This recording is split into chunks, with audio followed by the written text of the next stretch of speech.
কিরে মাফিয়া গ্রুপের বহুরূপী নিকৃষ্ট কুত্তার দল, তোরাই সে পায়খানার টাঙ্কির বহুরূপী কুত্তার দল যারা রূপ পরিবর্তন করে অন্যের আমানত খেয়ানত করস। তোরাই সে নিকৃষ্ট ডাকাত দল বা নিকৃষ্ট হাইজাকার, যারা নিকৃষ্ট ফাপরবাজ, যারা উল্টাপাল্টা কথার মাধ্যমে মানুষের আমানতকে খেয়ানত করস বা যে কোনো নিরীহ লোকদের বিভ্রান্ত করস। এরে কুত্তার বাচ্চাগুলা, তোরাই সে কুত্তার দল যারা নিজেরা অন্যায় করে অন্যের উপর অন্যায় চাপাই দস। তোরা সকলে জন্ম পায়খানার টাঙ্কির ভিতরে, তোরা ব্যাংকের ভিতরে, তোদের জন্ম কুত্তার দলগুলা। এই মাফিয়া গ্রুপের কুত্তার বাচ্চাগুলা সর্দার আশিক চৌধুরী, যার আত্মীয় স্বজন গুলা সারা পৃথিবীর জঙ্গি সংগঠন বা সারা পৃথিবীর ডাকাত দল।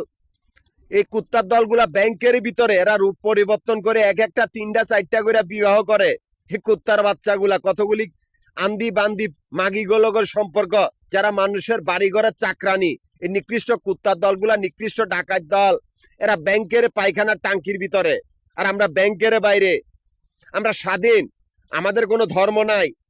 আমরা স্বাধীন চলার জন্য নিজেদের কক্ষপথ নিজেরা তৈরি করেছি। সেই কক্ষপথের 3টা ক্যাশ কাউন্টার, মিরপুর, নবাবপুর, মতিঝিল, এই 3টা জায়গার থেকে আমাদের আবাসিক বাড়িঘর আর হোটেলের ক্যাশ কাউন্টারের হিসাব করা, এখান থেকে আমার অ্যাকাউন্ট চলতেছে। অথচ এই মাফিয়া কুত্তার দলগুলা আমার সেই 3টা ক্যাশ কাউন্টারের সামনে ওদের সন্ত্রাসীরা আস্তানা খুলছে। এই নিকৃষ্ট হাইজ্যাকার গুলা, যাদের সম্মুখে কেউ কথা বলতে পারে না, কুত্তার বাচ্চাগুলা।